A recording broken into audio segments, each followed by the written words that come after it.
2 weeks before Christmas, Mr. Abassi's house was a whirlwind of activity and excitement. His children dashed around, chattering joyfully about their upcoming trip to the village.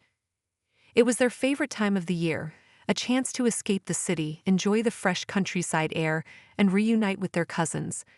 However, this year, something far darker awaited them, something that would test their faith and change their lives forever. For as long as they could remember, the family had made the journey every Christmas. It was a cherished tradition that brought laughter and love, but this time would be different in ways they could never imagine. Mrs. Abassi, always organized and thorough, was hard at work preparing for the trip. She packed bags, made snacks, and ensured every detail was accounted for. Yet, a deep worry gnawed at her. Her husband, Mr. Abassi, never prayed before traveling. "Abassi," she said, folding clothes into a suitcase, "let's take just a few minutes to pray before we leave." Abassi waved her off with a chuckle. "Gachi, stop bothering me with this. God already knows we're traveling. He doesn't need reminders from me." Her heart sank, but she said nothing. She had heard this argument before. The children, taking cues from their father, had also started grumbling about prayer. When Gachi would kneel for her morning devotions, they would complain, "Mama, do we really have to pray every day? It's so boring." Despite their protests, Gachi remained steadfast. Every day she prayed for her family's safety, even as they rolled their eyes or made faces. As the trip approached, the children's excitement grew. The house buzzed with their laughter as they planned all the games they would play in the village. Mr. Abassi smiled at their joy, but Gachi sat quietly, her thoughts consumed by worry. Silently, she prayed, "Lord, please keep us safe this Christmas." One evening, while driving home from work, Mr. Abassi saw an elderly woman standing by the roadside, waving for help. She looked frail, her wrapper tied tightly around her waist, and she held a small basket. Curious, Abassi slowed the car and rolled down his window. "Mama, where are you heading?" "I'm going just down the road, my son," she replied in a tired voice. "Could you give me a ride?" "Of course," Abassi said with a smile. "Hop in." The old woman climbed into the car, settling into the passenger seat. For a while they drove in silence, the only sounds coming from the hum of the engine and the faint chirping of crickets outside. Then, breaking the silence, the woman cleared her throat. "My son," she began hesitantly, "I need to tell you something. Please don't be upset." "What is it, Mama?" Abassi asked, glancing at her curiously. "This Christmas," she said, her voice serious, "you and your family must not travel to your village. If you must go, you need to pray and fast before the journey. There is danger ahead." Her words hung in the air, heavy with meaning.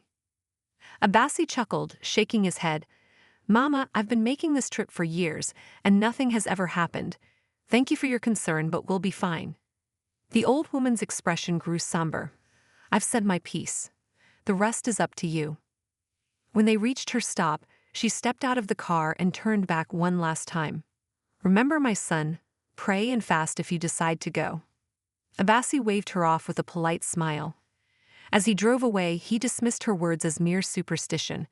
Why do people love scaring others with these stories, he thought. 2 days before Christmas, the family was ready to leave. Bags were packed and stacked near the door, filled with clothes, gifts, and snacks for the long journey. The children danced around, chattering excitedly about the fun awaiting them in the village. "Let's pray before we leave," Gachi said, gathering everyone in the living room. "Gachi, not this again," Abassi muttered, rolling his eyes. "We're just going to the village, not outer space. I'll go warm up the car." Gachi sighed but knelt down to pray anyway, whispering her usual plea, "Lord, protect us and guide us safely." Outside, Abassi climbed into the driver's seat and turned the ignition key. The car sputtered weakly but refused to start. Frowning, he tried again, but the engine remained silent. Frustrated, he got out and popped the hood, staring at the engine as if expecting it to explain itself. Despite his efforts, the car wouldn't budge. Returning inside, he scratched his head. "The car won't start. I don't know what's wrong." "Maybe it's a sign," Gachi said softly. "Maybe God doesn't want us to go." "Stop saying that," Abassi snapped. "This has nothing to do with God. I'll call the mechanic." The mechanic arrived quickly, his tools clanging as he worked. After several minutes, he straightened up and shook his head. "Oga, the engine is completely knocked. This car isn't going anywhere. Abassi's jaw dropped at the mechanic's words. Knocked? How is that possible? I just drove this car yesterday, and it was perfectly fine. The mechanic shrugged. Sometimes these things happen, sir. It's beyond repair for now. Gotchi, as calm as ever, smiled faintly. God knows why, she said softly. But Abassi wasn't having it. Mimicking her, he said sarcastically, God knows why. So what now, we're just going to stay here and cancel Christmas. Pacing back and forth like a restless lion, Abassi clapped his hands together. We'll go to the park and take a commercial bus. It's not ideal, but we're still going to the village. Maybe we shouldn't go at all, Gotchi suggested gently. Gotchi, please don't start again, Abassi replied sharply. I've made up my mind. And just like that, the decision was made. The bags were repacked, this time for the bus journey. The children still excited, eagerly prepared to leave, but Gotchi's heart remained heavy. Silently, she prayed, Lord, take control of this journey. Far away in the village, the air was still, but Mama Amaka's heart was restless. She sat outside her modest mud house, staring at the dusty road. Her face was twisted with bitterness. Every year, Abassi and his family arrived like royalty. Their shiny car drew all eyes, and their well-fed, happy appearances made Mama Amaka's sons seem even poorer by comparison. Her 4 boys could barely afford to return home. And when they did, it was on rickety bicycles or on foot. Why must every Christmas revolve around Abassi? She muttered angrily. Her jealousy boiled over as she clenched her fists. This year, things will be different, she vowed.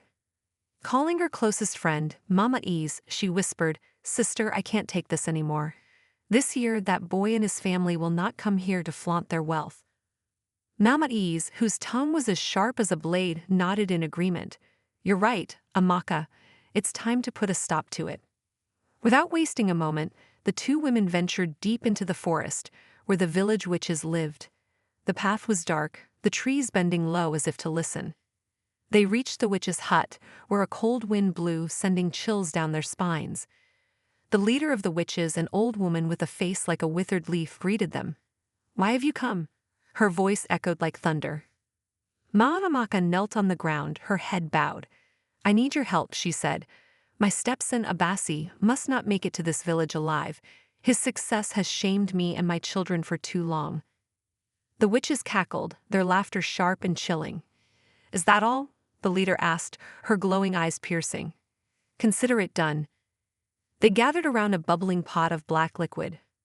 One witch threw in a piece of cloth, a fragment of Abassi's shirt that Mama Amaka had saved from his last visit. Another sprinkled ashes into the pot, muttering incantations that made the air twist unnaturally. The leader raised her hand and silence fell. He will not reach this village alive, she declared. A deadly accident awaits him on the road.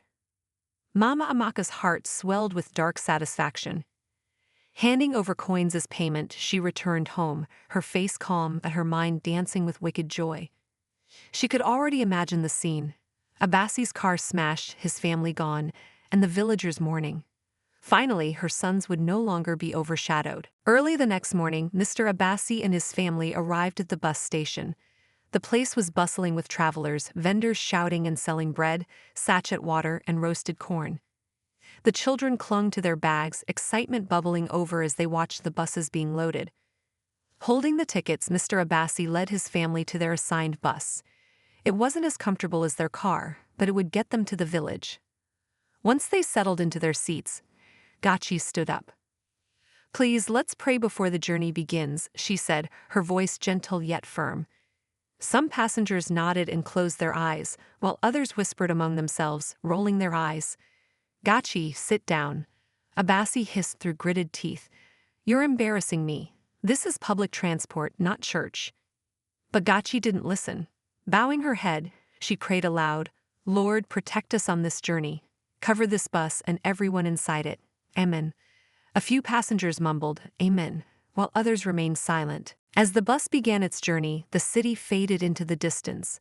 The children laughed and pointed out sights along the way, while Abassi dozed off, his head resting against the window. Everything seemed peaceful until it wasn't. Suddenly, the driver's panicked voice shattered the calm. The brakes aren't working, he shouted, gripping the steering wheel tightly. Panic erupted. Passengers screamed as the bus swerved uncontrollably, veering from one side of the road to the other. Gachi clung to her children, her lips moving in silent prayer. Ahead of them, a massive tanker truck loomed, blocking the road. The driver struggled to regain control, but it was no use. "Lord, save us," Gachi cried as the bus hurtled toward the tanker. With a deafening crash, the bus collided with the tanker. Metal crunched, glass shattered, and screams echoed before the world went silent. The chaos subsided, leaving only the wreckage of the bus scattered across the road. Far away in the village, whispers of the accident spread like wildfire. The news reached the villagers by nightfall. People gathered in small groups, shaking their heads and murmuring, "Did you hear?" Abassi and his family were in a terrible accident. Even Mama Amaka heard the news. She fell to the ground, wailing loudly, her wrapper flying as she beat her chest. "Oh, my son, my stepchildren, what have we done to deserve this?" she cried for all to hear. But behind her loud sobs, a dark satisfaction flickered in her heart. It worked, she thought. Now no one will come to outshine my sons. Back at the crash site, rescuers arrived to sift through the wreckage. To their astonishment, they found Dachi and her children unharmed, completely untouched by the accident. Not a single bruise or scratch marked their skin. "It's as if an invisible shield protected them," one of the rescuers whispered. Mr. Abassi, however, wasn't as fortunate. Sitting at the front of the bus, he had borne the brunt of the impact. His legs were crushed, and he was unconscious but alive. The rescuers worked quickly to free him and rushed him to the hospital. As the ambulance sped toward the city, Gachi knelt beside her husband, tears streaming down her face. "Lord, you saved us from this accident. Please don't take my husband. Let him live," she prayed fervently. At the hospital, doctors worked tirelessly through the night to stabilize Mr. Abassi. By morning, he regained consciousness. Weak and in pain, he looked at his wife, who stood by his bedside with their children. Later that day, the elderly woman Mr. Abassi had given a ride to appeared in the hospital room. Her steps were slow, but her presence was commanding. "Do you remember me?" she asked, her voice calm but firm.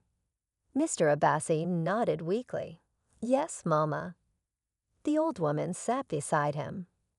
"I warned you not to travel to the village this Christmas. I told you to pray and fast, but you refused to listen." Tears welled up in Abassi's eyes as she continued. "If not for your wife's prayers, you and your children would not be alive today. The witches in your village plotted against you, but God is greater than their evil plans." Her words hit him like a thunderbolt. He looked at Gachi, her hands clasped in silent prayer. Overwhelmed with guilt and gratitude, he whispered, "I was a fool. I should have listened." The old woman placed a hand on his shoulder. "Let this be a lesson. Never underestimate the power of prayer. Never ignore God's warnings." From that day on, Mr. Abassi was a transformed man. Once he was discharged from the hospital, he became the first to gather his family for morning prayers. Kneeling beside Gachi, he led his household in thanking God for his mercy. On Sundays, he was the first to arrive at church, his voice the loudest during worship. The accident had humbled him, teaching him the importance of faith and prayer. As for the village, Mr. Abassi never returned for Christmas again. The memory of the accident and the knowledge of Mama Amaka's betrayal kept him away. It wasn't until years later, after Mama Amaka's death, that he set foot in the village again. This time with a humble heart and a spirit full of gratitude. The story of Mr. Abassi's accident and his family's miraculous survival spread far and wide. It became a powerful reminder of the strength of prayer and the reality of unseen dangers. Many who heard the story were inspired to prioritize faith, learning that not everyone celebrates your success, and that divine protection is the ultimate shield. This story touched your heart. What lesson did you take from this tale? Share your thoughts in the comments below. Don't forget to like this video and subscribe to our channel for more inspiring and powerful stories like this one. Thank you for watching, and remember, Never underestimate the power of prayer.